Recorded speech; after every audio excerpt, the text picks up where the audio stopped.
You know the vibes. Welcome back to another episode of the Hoop Genius podcast, brought to you by NBA 2K24. And I feel like it's myself, Momootsi, and CT with me again. But I feel like the Dallas Mavericks were also brought to you by NBA 2K24 because the way that they just be pressing double tap triangle and throwing up those lobs all night long, it was like an alley-oop festival in tonight's game as the Dallas Mavericks took a 2-0 series lead on the road, Oh, 109 to 108 against the Minnesota Timberwolves. We're here to break down the game for you, but first and foremost, my brother CT, how you doing? I'm here, baby. I'm here. It's Friday. Hey, That hey, was a game. listen, I'm so hyped right now. That was man. a We, game. we were just talking before we started recording. CT was saying, "I wish this went to overtime," and I agree. I mean, For this was high real. level basket, high level shot making on both sides. Man. Unfortunately for the Timberwolves, the high level shot making was just Nas Reed. Carl Towns, Anthony Edwards, no, but Nas Reed, man. Oh And my goodness. so for you guys who didn't see the game, Nas Reed went 7 from 9 from downtown to lead his team with 23 points off the bench. Anthony Edwards shot 5 of 17. Carl Towns shot 4 of 16. Rudy Gobert shot 6 of 10. Jaden McDaniel shot 1 of 6. Mike Conley shot Mm, 7 of 14. And on the other side, Luka Doncic, 10 of 23 for 32 points. Kyrie Irving, quite like scoring wise by his usual standards, 20 points. Daniel Gafford mm. gave them 16. Derek Lively gave them 14. That's why I was talking about all the lobs over the top because Derek Lively didn't miss a shot. Daniel Gafford went 8 of 10. Then PJ Washington and Derek Jones, neither of them hit a three-pointer. We talked about this after game one. They didn't hit a three-pointer. Dallas only made 12 threes in the game. So did Minnesota. But they still managed to get the win. And they got the win behind a Luka Doncic step back three over the full-time defensive player of the year. Now we're going to get into it. We're going to break it Mm. down. But CT, what was your overall takeaway from this game? Uh, that was like you said, high level basketball. It was players doing the right thing. Carl Anthony Towns and Anthony Edwards did the right thing this game. They attacked the rim. Mm-hmm. Uh, They started off I just very aggressive, attacking it. they Ant was getting to the free throw line a lot in the super. start of the game. And this is Yep. one thing I want to say, by the way, just to interrupt. We put some clips on Instagram and TikTok and whatnot about Karl Anthony Towns needing to post up more. And the comments were filled by Timberwolves fans saying, no, he's a three-point shooter. He doesn't, this is 2024. You don't have to post up just because you're tall. If you can shoot this percent from three, you're no. The Timberwolves clearly agreed with us because the first like 3 or 4 buckets from Towns were on the post. So Right. I'm just saying, sometimes guys, maybe just take off the Timberwolves tinted glasses and just listen to what CT is saying. You know what I mean? But Yeah, continue, my brother. but then it's he's got to get to the free throw line, and you're not gonna Hmm. get to the free throw line shooting threes like that. So they had a good game plan. They switched it up, attacked the bucket, but it's Luca magic. Like he was killing them. Another triple double, and he's unstoppable. I mean, the worst play of the game is the last play of the game for his big shot. Why is Rudy Gobert in the game? Oh, we'll get to that. Everybody We'll knows get they're to going to that. put him We, into a we're gonna get Foster. to So that. it's like, yeah. So that was the only like, was what why? Like everybody knows what's about to happen. Yeah, Like, yeah, we called it before we saw it. But like to start the game, and here's the thing: throughout the game, Luka Doncic was clearly injured. There was yeah, possessions where he could barely move, especially on the defensive side. Like we praised his defense on game one. Game two, you could see he's trying, but he could barely move laterally in this game. And somehow he's still cooking up. But here's something interesting that I saw on Twitter. During the time that Anthony Edwards was checked out of the game from 7:53 to 5:31 in the fourth quarter, the Wolves guard put on a face mask to receive oxygen in the tunnel by the Minnesota bench. CT, I never seen this before for a 22-year-old. Talk to me about this because you're big on the recovery side and all of that for uh, players. he's having to play hard, and he plays both ends, and it's Is he missing the taxing. altitude of Denver? Yeah, he's but you got to give it to him. He's playing hard. It's Yeah. just man, it's every possession, and it's like, and you saw it when he's got the ball in the first half and he's racing down the floor. And okay, bro, you can't do that all game. That's not You heard him sustainable. say in the mic'd up segment that when he's in, he has to into transition to get to the rim Yeah, because yeah, half court is tough to get to the rim against his Dallas defense. yeah, yeah. So he's gassed. I mean, it took a lot out of him. Like I said before, the Denver series, it took a lot out of him. But then, this is a whole new monster because he can't hide on the floor. They got to try to save him by taking him off Kyrie And to his credit, he doesn't everybody. want to hide. He takes the challenge head No, on. and You got to love him. He doesn't want to hide like a lot of other stars, right? But yeah. Then he's gonna be stuck in oxygen for the next 2 games. at least if they can win one of those 2 games. The Dallas Mavericks once again dominated the points in the paint. I was watching this and I was a little worried with less than 2 minutes to go. The Mavericks down 3. Kyrie Irving misses 2 free throws. Very uncharacteristic for him. And I'm not gonna lie, a lot of people talk about the refs, but it's not the refs' fault in this one. But there was a play where the ball goes out of bounds and they call it Timberwolves ball, and they challenge the call. And the referees reversed the call because it did come off McDaniels. However, when you look at the review, you can see that he's clearly fouled by Kyrie Irving. But the rule book states that a coach's challenge for an out of bounds possession, they can only change possession. They can't retrospectively add in a foul call. So that rule definitely needs to change because that ended up changing the outcome of this game. It gave the Mavs an extra possession. Now, the Wolves did something interesting. And we talked about the defensive strategy, playing drop, playing blitz, hedging, all of that kind of stuff. But they did something interesting down the stretch. They subbed in Carl Anderson for Mike Conley, which allowed them to switch everything on pick and rolls. Yes. Now, it worked well. It worked well. With just over a minute to go after that inbound, it worked very well. Okay. But then they come down the other way. Anthony Edwards turns the ball over. He throws it out of bounds. Dallas get the ball back with 13 seconds to go, down 2. And then Luka Doncic gets the inbound. They set the screen and they switch Rudy Gobert onto Luka Doncic. Now, Rudy Gobert is the 4-time Defense Player of the Year. One of the best defenders we've seen. But guarding on the perimeter, we know that's not his game. We've seen it so many times. So my questions are this. Number one, why give up the switch so easily? Because it was a soft switch. It wasn't like a brutal screen that the defender got caught in. It was a soft switch. Number two, why not throw 2 defenders at Luka and get the ball out of his hands? Because I don't mind anyone else other than Luka or Kyrie taking a shot in that situation. I will live if PJ Washington hits a 3 to win with okay. If Derrick Jones or here's the thing. Luka said in the post game, they weren't going to go for the 3 unless he got Rudy switched onto him. Their plan was to go for 2 and take overtime. Right. Okay. Right.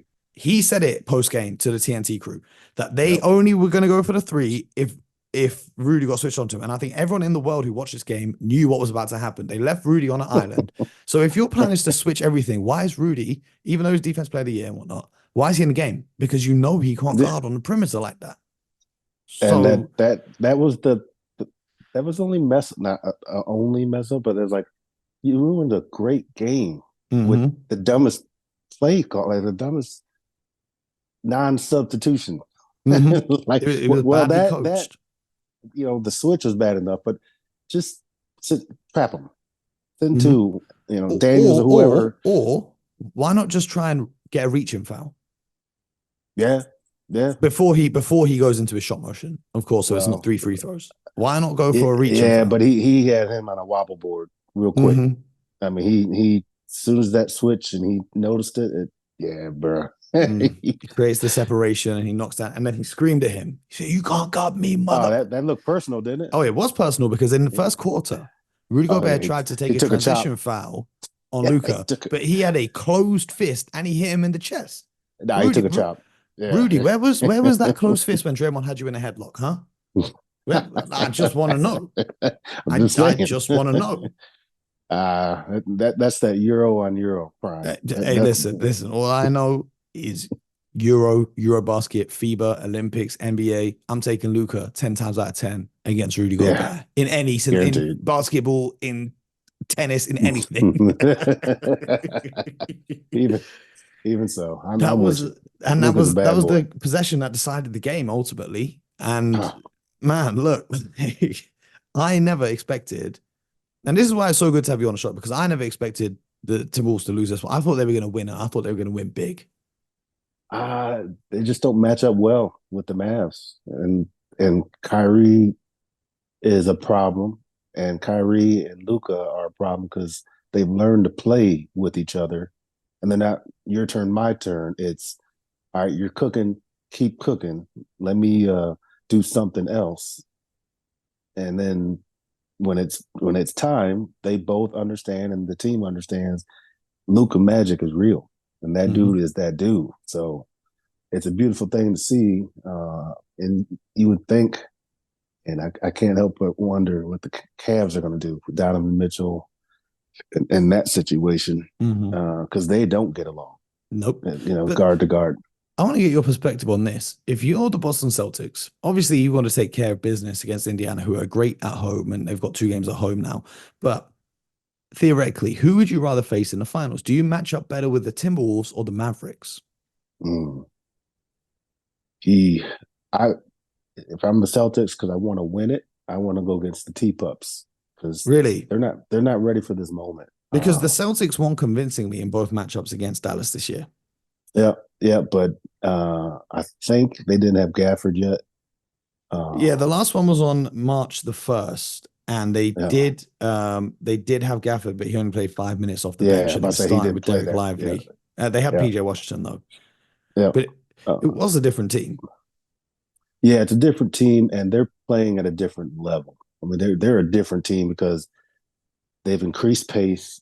They play better defense when they lock up and decide to get rebounds. Like in this game tonight, they decided to finally start rebounding, and that just changed everything for the Wolves. Hmm.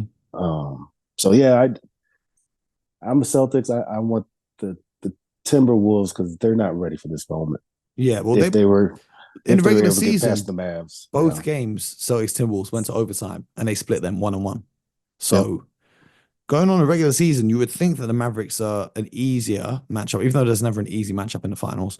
But the way that the Mavs are rolling right now, and also when you think about the Timberwolves now, they've lost 3 of their last 4 games. You know what? It's the playoffs, and they've had a good run, a great run. But the first series against Phoenix is a troubled team. It's a troubled roster. So they weren't going to win anyway, Mm-mm. and it proved itself out. They got swept. Mm-hmm. So second series, like I said, Timberwolves just expended way too much energy, had to move on, but that was a lot to beat Denver. And then now it's the Mavs, and unfortunately for shoot anybody, Luca is built for this. Mm-hmm. Like he's been doing this for a long time, Mm-hmm. and he's that hurt and dinged up and injured and whatnot. And he's a triple double, really? Mm-hmm. Mm-hmm. Yeah, Like 10 he's rebounds and tough. 13 assists to go along with 32 points. Um, Obviously now the Celtics have got 2 games against the Pacers in Indiana. I loved what I heard from Joe Mazzulla in the locker room right after the last game. He went in there and instead of celebrating, he says, right now, I want you all to think about what this team is going to do to try and beat us in the next one because Mm, they have not lost a game at home in the playoffs. Do mm. you see a way in which Indiana can win one or both of these games at home? Depends on if Halliburton is Mm, available and able to play at his level, but I don't. He's hobbled. It's going to be tough. It's going to be tough for the Pacers to pick up that leadership that he offers, on court confidence that he offers, let alone his playmaking. Um, but if any team, they're deep, and they're playing 10 people a night, so they could probably next man up it and get one of these next two. But if the Celtics don't go back into jacking threes and playing your turn, my turn, this should be a sweep. I hope so. I hope so. But we were saying that this Timberwolves game series should go 7, and I'm sure tomorrow we'll talk more about it ahead of game number Mm. 3 in that series. But it's crazy to me that the defense player of the year, Rudy Gobert, in the last series, and I know Rudy does a lot of great things, and this is just me being a bit of a hater, but in the last series, he's not guarding the best player on the other team, Jokic. So he's not guarding the best bigs, and now he's not able to even try and guard the best premier player. What is he Mm. doing here? It's tough, and this has been the reason why they typically taking him out. Like he's not Hmm. supposed to be in there that last play. It's like, come on now. Like it sounds all good, but he's not a perimeter defender. He's a help side monster and a rim protector like a few others. But you just asked Luca to put the dagger in you with Hmm. him out there. Hmm. He was asking. I just can't get over the coaching in that last stretch of the game. I'm not blaming Rudy for that as well. Like Rudy Yeah, did what he could. And yeah. no one and this is the thing. Draymond was getting on to Rudy after the game and on the TNT post-game show saying, "You're supposed to be the defense player of the year, get a stop." And then Kenny said something. He was, "Well, who in the NBA would get a stop in that situation? Thank you. Except for maybe Wemby. Except for maybe Wemby. I can't think of Maybe, anyone else I would feel comfortable in that situation with." but there's really nobody because that's Luca. Like Hmm. Luca does this. Like he's a professional shot maker and a tough shot maker and a playmaker at that. And I don't think there's anybody that would have stopped that play in that instance because that's what he does. And that's his shot. I've seen him hit those for Real Madrid. I've seen him hit It's, those for Slovenia. yes, I've seen he's him been hit them doing for the this Mavericks. a long time. Like Hmm. he's a professional at that step back three. That's what he You does. know it's coming, and there's no one that can guard it. So sucks for Rudy. He's happened to be the one, but Luca's done that probably not even joking 1,000 times in his basketball career. Hmm. And 10,000 more times in practice. That's his move. Guaranteed. That's his Yep. move. Create separation. So shout out to Luka Doncic. Shout out to the Mavericks. What a win. Man, Also, I want crazy. to I want to say this as well. Shout out to Jason Kidd. Because all season long, Mavs fans say that they want to Say fire that. Jason Kidd. I've even been of the opinion at times watching them that maybe he's not the right coach. But this playoffs, he's been coaching really well. This season, he's been coaching. Like, think about this. Have you heard any of the nonsense from Kyrie? Nothing. Like, what happened to the crazy Kyrie? What happened to the most interesting person on earth, Kyrie? The dude's just been balling this season. Yep. So I shout out to Jason Kidd. Shout out to Nico Harrison for Mm. putting this team together like it's come together and grabbing some more pieces. And And they here's the got to thing, be. right? I Yeah. had I had a horrible take because when they made these moves for Gafford and PJ, they obviously gave up their future picks for this. And I said, Mm-hmm. is this the move that you're trading your future now for? Because if you don't win, Luca can leave and da da da. Da.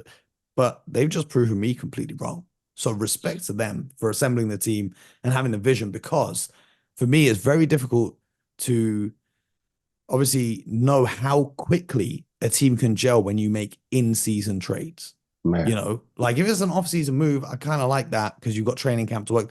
But so for Jason Kidd to be able to get these guys gelling whilst playing through the season and to get them to this point is unbelievable. And the other person I want to shout out is Derek Lively I because was just gonna say that. we've not seen a rookie, especially a big man rookie, play with this level of composure in a conference final since when? When did you last see a rookie playing like this in the conference finals? Magic Johnson. I mean, we see some great performances like Jason Tatum as a rookie was fantastic in the playoffs, but like as a big, Yeah, he yeah. he makes quick decisions. This is the best part about his game for me. Like we know he can block shots and alter shots. We know he can finish lobs, but when he gets the ball in that short roll and can zip the ball to his teammates as well, that's He can pass, man. people He don't can understand. pass. Like that level of decision making, a lot of big men never get in their career. Yep, Like yep. Gafford doesn't have that. Right. And Gafford is Yes. great, but he doesn't have that. And a lot of bigs don't develop that until further into their career. So him coming in so young, one of the youngest players in the NBA and being able to do this is absolutely unbelievable. Well, I tell you, and most unbelievable is how Gafford and PJ came in and basically took Lively minutes away. But Lively Mhm. got better. He Like went to the bench and he's flourishing in that he's role. he's better. Like I mean, he's one that he got better throughout the season, and then in the playoffs, a rookie, tough. They got a tough team, bro. Like you got to look at the Mavs as a straight contender. Like hopefully they get this one over with and give Lucas some rest days. But Mavs Celtics, man, that's gonna be a But show. if you're a Nuggets fan watching this series, how mad are you that you threw this one away? Because Cat and Ant don't look Yeah, like they did in the previous series at all. yeah, yeah. And I just think the Nuggets played the first two games too cool, entitled Mhm. basketball, and finally got to it, and it just took too much to come all the way, to come back and finish that deal when you already gave Ant too much confidence. and he was feeding off the press and loving the attention, and so that's what happens. Hopefully they Man. learn the lesson. Hopefully they get some more bench. Well, this is the thing. The series is far from done because the Denver Nuggets lost the first two games at home in the last series and still made this a seven game series. So it is far from done. The Mavericks can't celebrate yet. The Boston Celtics can't celebrate yet. As tonight they have No. game 3 against the Indiana Pacers. They got to stay locked in.